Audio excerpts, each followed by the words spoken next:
All right, welcome to another episode of Loans for Homes. And today, Justin, we're going to discuss mortgage insurance. How much more exciting can it be?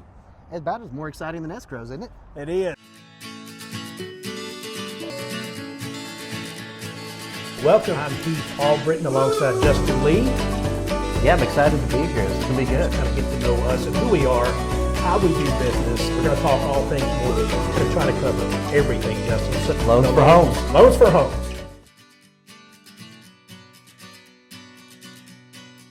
Yeah, so first of all, guys, what is mortgage insurance?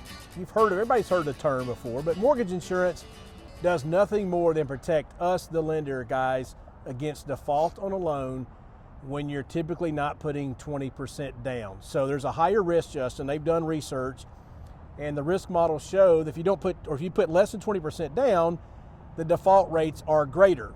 Therefore, mortgage insurance was created. So let's just say, for instance, guys, that you put 5% down, you've got mortgage insurance, and you, for whatever reason, fall on hard times, 12 months down the road, you no longer make your payments, we foreclose. Mortgage insurance is going to pay us a percentage of that loss to help us recover some of that so we don't take a loss, right, when we have to sell the house on the courthouse steps.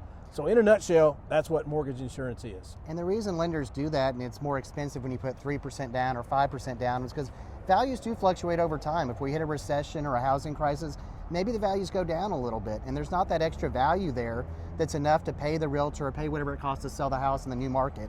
So normally when you put 3 or 5% down, your monthly insurance is more, but as you put 10%, 15%, and closer to 20%, that number goes down. It does, and as you mentioned, mortgage insurance is tiered. So it's the most expensive at 3% down. There's another tier at 5, another one at 10, another one at 15. So let's dive into the weeds a little bit, guys. There's several ways you can pay mortgage insurance. The old-fashioned way is that you would pay a monthly premium. So every month you're going to pay mortgage insurance, right? Or you can choose to pay it all up front as a single premium, or you can finance it in, or lastly, you can do what's called a split premium, where you finance some of it in, or finance some of it in, some of it's paid monthly, or you can pay some of it up front and finance some of it monthly. Several things you can do. So there's a lot of ways to go about this. And obviously if you do monthly, you see that amount on your mortgage statement being paid every month, and you see that make up your monthly payment. But if it's worked into the payment, it's lender paid, it's absorbed in your interest rate. So you don't actually see that. So maybe you take a little bit higher rate, but your overall payment's less than paying monthly mortgage insurance. And here's the good news, guys. On a conventional loan, you have mortgage insurance. Guess what? There was a law passed in 1998 called the Homeowners Protection Act of 1988.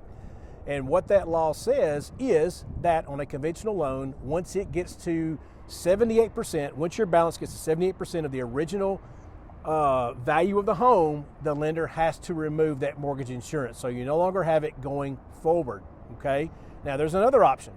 A borrower can initiate that the mortgage insurance be removed. They can do that, Justin, on the first date that it reaches 80% of the original value. Yep, and if you don't request it be removed, it's supposed to drop off automatically at 78%. That's exactly right. Now, you can always refinance out of it. If you feel like, a year's gone by, you've paid your loan down, the market has really done really well, and now you're at a certain loan to value, you can request sooner that be removed.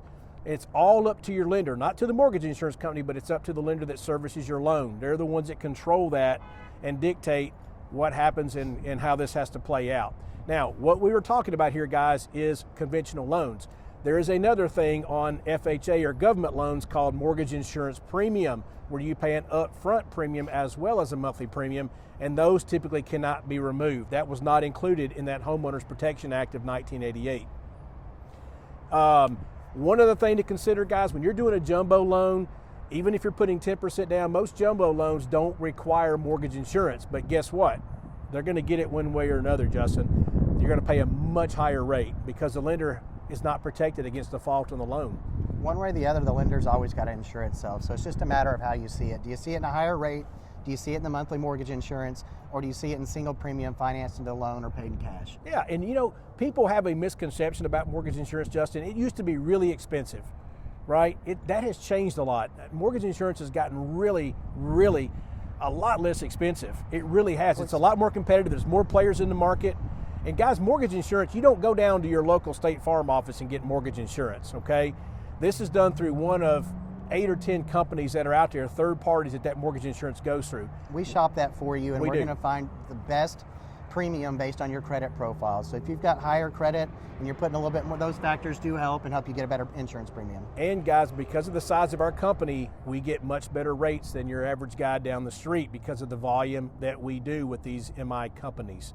So that's a real positive. But again, misconception is that mortgage insurance is really expensive. I don't need to have it. We've seen mortgage premiums be, and some of these insurance premiums on a house be $27 a month, which is nothing for not having to put 20% down. So bottom line is you don't have to have 20% down to get in a house. If you need to get in a house today and you got 5 or 10% down, it's worth running the numbers, getting you pre-approved and seeing what you can afford. Absolutely. And as always, guys, reach out if you have any questions. 615-347-0578. And mine's 865-406-8486. Have a great weekend, y'all. And we'll see you next week here on the Loans for Home Show.